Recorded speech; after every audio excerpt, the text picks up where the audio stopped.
Hello everyone, कैसे हैं आप सब। मैं नाजिम खान एक बार फिर से आप सभी का स्वागत करता हूं आपके अपने यूट्यूब चैनल नौकरी 24 पर। आज मैं आपके लिए कुछ एक बेहद खास जानकारी लेकर आया हूं। एक आपने देखा होगा कि किसी शब्द के ऊपर ये बिंदी लगी हुई होती है। ये बिंदी, तो इस बिंदी का क्या मतलब है, ये किन वर्णों की जगह इस बिंदी को यूज किया जाता है, इसको लगाने का क्या नियम है, किन किन वर्णों की जगह हम लगा सकते हैं, इसे कैसे पहचानते हैं कि ये किन अक्षर के स्थान पर लगाया गया है, किस वर्ण के स्थान पर लगाया गया है। आज हम ये जानेंगे इस वीडियो में, ठीक है। मैं अभी कुछ आपके सामने कुछ शब्द लिखूंगा मैं, और उसमें आपको पहचानना है और बताना है कि ये बिंदी जो यूज की गई है वो किस नियम के आधार पे और किस वर्ण के स्थान पे इसको रखा गया है, ठीक है। चलिए, हमारा जो आज का सब्जेक्ट रहेगा वो रहेगा हिंदी। हिंदी, ठीक।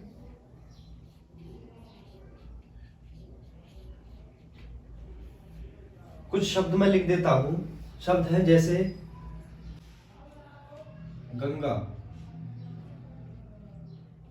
गंगा में बिंदी का प्रयोग हुआ, ठीक। दूसरा है पंचर। पंचर में बिंदी का प्रयोग हुआ, ठीक। तीसरा है झंडा। झंडा में बिंदी का प्रयोग हुआ है, ठीक है। चौथा है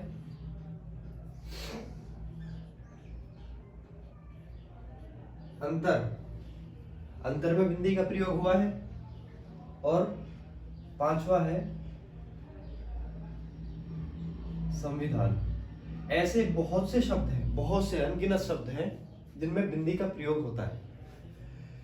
तो ये जो बिंदी आती है ये जाहिर सी बात है किसी ना किसी अक्षर के स्थान पे आती है, लेकिन वो कौन सा अक्षर है जिसके स्थान पे ये आएगा। आप जब गंगा को बोलोगे तो इसमें ना की आवाज आती है। पंचर को बोलोगे तो इसमें ना की आवाज आती है। झंडा को बोलोगे तो इसमें ना की आवाज आती है। अंतर को बोलोगे तो इसमें ना की आवाज आती है। और संविधान को बोलोगे तो इसमें मैं की आवाज आती है। हर शब्द में बिंदी बिल्कुल सहम है, लेकिन वर्ण बदला हुआ है, अक्षर बदला हुआ है। आखिर ऐसा क्यों है, क्या नियम है इसका, आज इस वीडियो में हम यही जानेंगे, ठीक है। देखिए, इसका बिल्कुल सीधा सा नियम है कि जो ये बिंदी रखी हुई है ऊपर, इसे जाहिर सी बात है किसी ना किसी अक्षर के स्थान पर रखा गया है, लेकिन पहचानना कैसे होता है कि वो अक्षर है कौन सा, वो अक्षर है क्या। तो मैं यही बताऊंगा कि ये जो बिंदी रखी गई है, ये जो बिंदी रखी गई है उसे किसके स्थान पर रखा गया है। इसका पहचानने का नियम है कि बिंदी के बाद आने वाला अक्षर, बिंदी के बाद आने वाला अक्षर, बिंदी के बाद कौन सा अक्षर है आने वाला, एक मिनट मार्कर चेंज कर लेता हूं। बिंदी के बाद आने वाला अक्षर, इसमें गा है, इसमें चा है, इसमें रा है, और इसमें ता है, और इसमें वा है, ठीक। लिख देता हूं मैं, गा, चा, रा और वा। इसमें बिंदी के बाद आने वाला अक्षर और इस अक्षर का वर्ण समूह, वर्ण समूह समझ रहे हो ना। वर्ण समूह अगर आपने व्यंजन पढ़े हैं तो 5 वर्ण समूह होते हैं हमारे। इधर लिख देता हूं मैं, का, चा, टा, ता और पा। अब ये 5 है, जैसे के, खा, गा, घा और अड़ा, ये 5 है। इसी तरह से और ये 5 हो गए। जैसे ये 5 है ऐसे ये 5 है, तो ये भी 5-5 होंगे, ठीक है। इनको आप पूरा कर लेना, आप पे व्यंजन आते होंगे। ये चलो मैं इसके लास्ट वाले लिख देता हूं,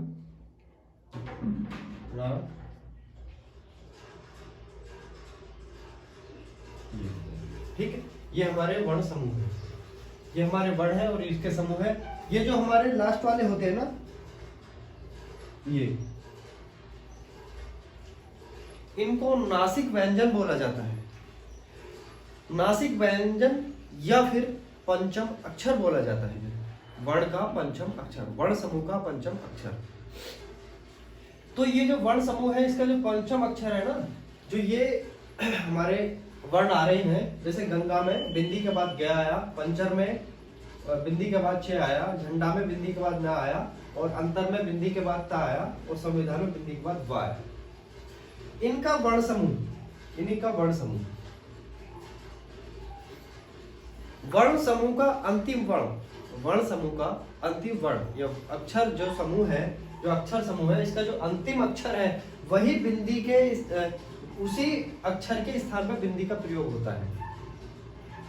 उसी अक्षर के स्थान पर बिंदी का प्रयोग होता है। कैसे होता है मैं आपको बता दूं। जैसे हमारा संविधान, आप इसको बोल के देखें संविधान को, संविधान, संविधान में मैं की आवाज आपको आएगी, बिंदी का प्रयोग हुआ है लेकिन आवाज माँ की आएगी।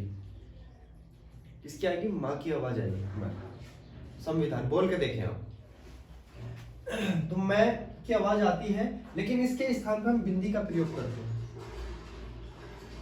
किसके स्थान पे? माँ के स्थान पे बिंदी का प्रयोग करते हैं। अंतर आप पढ़े, हमारा तय है, तय वर्ण समूह का अंतिम क्या आएगा? नय। नय के स्थान पे बिंदी का प्रयोग करते हैं, नय के स्थान पे। झंडा, झंडा ड है अंतिम वर्ण, ठीक, ड के स्थान पे हमारा ये आ गया। मतलब ड, टैट है, ड है और ड, ड के स्थान पे बिंदी का प्रयोग करा। इसका अंतिम वर्ण क्या होगा? बिंदी किसके स्थान पे आई है? मतलब ड समूह है, ड वर्ण समूह है, इसका जो पंचम अक्षर है उसके स्थान पे बिंदी का प्रयोग किया है, तो वो पंचम अक्षर क्या है? ठीक। पंचर है, छ वर्ण समूह है, इसका जो पंचम अक्षर है उसके स्थान पे बिंदी का प्रयोग किया है, तो पंचम अक्षर छ का क्या हो गया? ये हो गया। गंगा है, ग वर्ण समूह है, इसका पंचम अक्षर या नासिक व्यंजन जो होता है ग वर्ण समूह का, वो क्या होता है? ये होता है। ठीक, इनके स्थान पे बिंदी का प्रयोग किया गया है। इसका नियम मैं भी आपको लिखवा दूंगा बोर्ड पे, या आप लिख लीजिए कि बिंदी के स्थान पे प्रयोग होने वाला वर्ण, बिंदी के स्थान पे प्रयोग होने वाला वर्ण, हेडिंग डाले, बिंदी के स्थान पर प्रयोग होने वाला वर्ण, या बिंदी के स्थान पर प्रयोग होने वाला वर्ण, या वो वर्ण जिसके स्थान पर बिंदी का प्रयोग होता है। तो इसका आंसर लिखें कि बिंदी के बाद आने वाला वर्ण, बिंदी के बाद आने वाला वर्ण उस वर्ण समूह का अंतिम पंचम अक्षर या नासिक व्यंजन को बिंदी के स्थान पर प्रयोग किया जाता है। ठीक है, ये इसका आपका आंसर हो गया। अब आपको मैं उम्मीद करता हूं कि इसमें कोई डाउट नहीं रहा होगा, तो मैं अभी आपके लिए कुछ शब्द लिख के जाऊंगा यहाँ पे, उनका आप मुझे कमेंट बॉक्स में बताएं कि ये बिंदी का प्रयोग हुआ है, ये किस वर्ण के स्थान पर हुआ है। ठीक है, चलिए इसको मिटा दिया। मैं अभी आपके सामने कुछ वर्ड लिख देता हूं, जैसे कि संजय, ठीक, अंकित, ठीक, आनंद, ठीक है, पंकज और गंभीर।